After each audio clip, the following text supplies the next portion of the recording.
Sasa hivi kama timu inajiandaa, inabaki na wachezaji wawili wenye wamekaa muda kwenye timu, tuseme Kapombe au na Chama. So wengine ni wapya, lazima waadapti kwenye system ya timu, wajue timu inahitaji nini, na kocha unaona ni mpya, hajamaliza muda mrefu, so ni kitu kia muda tu.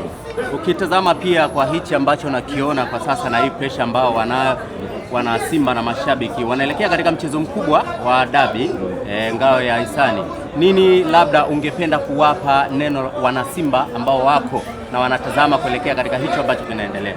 Mimi kitu najua kama ile ni timu kubwa, sidhani kama kuna kitu naweza nikaongezea, kwa sababu kila mtu pale Simba anajua Simba inahitaji nini. Tuliona moja interview pia ambao uliifanya ukazungumza kwamba kwa sasa uko katika sakata la ukocha ama unasomea masuala ya ukocha. Tutarajie labda kutua kwa timu za Tanzania pia? Naweza nikasema kuhusu hilo, hata nilichelewa.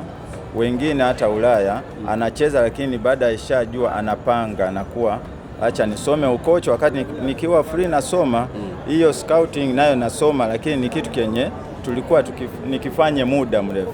Maanako ukifika sehemu unasema naacha mpira unaingia moja kwa moja. Ndio maana unakuta wachezaji wa Ulaya akiaga mpira tu anaingia kwenye ukocha kwa timu ya alikuwa anachezea.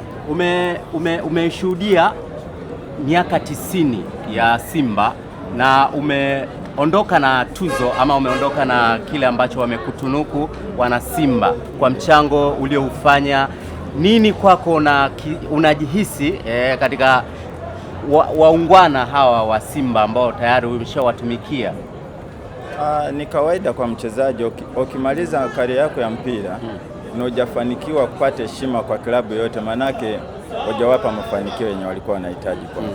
So ni kitu kia muhimu, ukiona tu wamenipa hiyo heshima, nashukuru sana, na ni kitu kenye akiwezi toka kwenye moyoni wangu, kwa sababu na mimi pia binafsi ni Simba. Hii ni familia yangu. Ni Simba kabisa, damu kabisa. Bwana, shukrani sana.